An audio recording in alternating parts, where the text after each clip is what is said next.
I'm Nene, and this is Thomas, and we are the Bouchers. Oh yeah. We are in our early 20s, or kind of, sort of. We still think that. But I'm 28, he's 30, and we have Three kids. kids. Um, Ooh. I know it's a And lot. today we're going to be discussing planning and how to budget your normal day life into saving what, $10,000? Saving around $10,000 to $11,000 for a vacation. One thing that has changed tremendously for me and my family is that we stay at the hotel, which is called the Shades of Green. It's mostly for like active and retired military vets and people who are in the military. And so you have to have a military ID card. If you don't, you have to have someone who does, which helps that my dad does. And pretty soon when he gets his benefits, it will help us tremendously. It's a really great hotel. It pretty much helps with parking for all four theme parks for Disney World, which is also known as not Animal Kingdom, Magic Kingdom, Animal Kingdom, Hollywood Studios, and Epcot. So you don't have to pay for parking whatsoever, Get on the which shuttle. is like $25 per day. The shuttle's free. It runs like every 15 to 30 minutes. So you'd never have to really worry about parking. Stay on time too. Yeah. Don't miss your shuttle. The only place that you really do have to pay, you do have to pay for parking at Shades of Green. It's Hold on. 10% close. you have to pay for parking there, which is $7 per night. So it depends on how many nights you stay. You do have to pay for Universal Studio parking. That's $25 a day. So we go to the two theme parks there, which is Island of Adventures and the Universal Studio side. So you pay about $50 just for parking. Then you also have to put into the budget of plane tickets, which now that all of our kids are above the age of the flying, which is 3, you have to pay for everyone. Yes. So Individual seats. yes, you don't get to share anymore or laps. So that runs anywhere between $300 to $400 a person. That's where most of your money will go. And then the second one would be your rooms for the night, how long you stay. Give or take how long you stay. You do need about a week, because if you do go to Florida and you do think about it, you have 2 theme parks at Universal Studios, and then you have 4 at Disney World. Yeah. So that's about a total of 6. Yeah.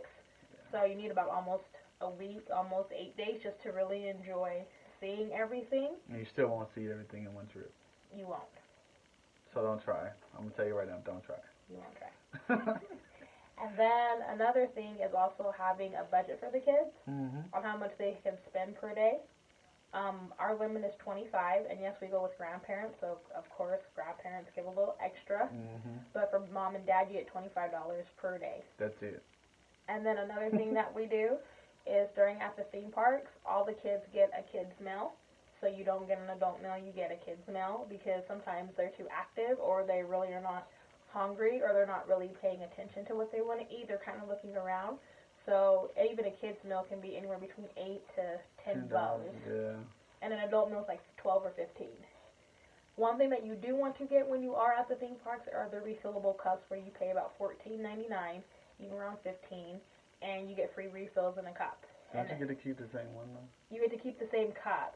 But the only thing that sucks is that they change the SKUs each year. So if you're trying to be smart like we were and take it the next year, it won't work. What else? The rental car. Yeah.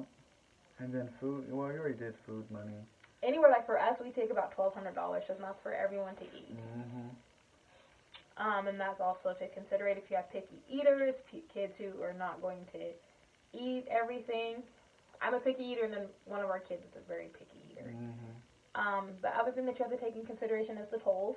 From the airport going to your hotel, sometimes there are tolls. So you have to make sure that you have loose change. One thing to keep in mind also too is that with the rental car, make sure that you may want to go check out a rental car before you get it. Just because you may have like the stroller and things like that with your luggage may not fit everyone in it, and you're going to be jam-packed in the car. Because we had 6 people, right? 6? We had 6, no, 7 people. And a minivan with a 2-seat stroller. Yeah. Good days. jam-packed is what it feels like.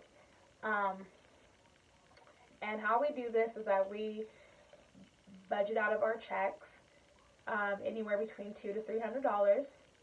And then what things that saves us is that commission checks or bonus checks, we put all of that towards our trip. And then another thing that we do is that our last month we pay off any credit cards that we would use for our spending money, and that is what we use for spending money for ourselves. So it takes time, but I also feel like everyone needs to relax and a breather to have a good vacation, and that you can breathe and chill and not be so uptight. So it's really good just to take a breather and budget it, and it's also kind of relaxing for the kids too, even though it feels like it's more work for you during the couple of months that you have to plan it, but it really does work in the long run, seeing their faces and everything like that, and having them get all worked up. And the only sucky thing is at the end of the year.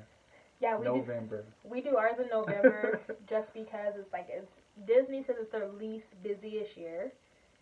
Don't know how much of that is true, but they say that during the summertime they're more populated because of kids being out and things like that. So that's why we do November. But who knows? That's just the time that we go. So you may need to pick a time that's great for you and your family to go, but like for us, November is the best time to go. Hope you like this video. Please subscribe below.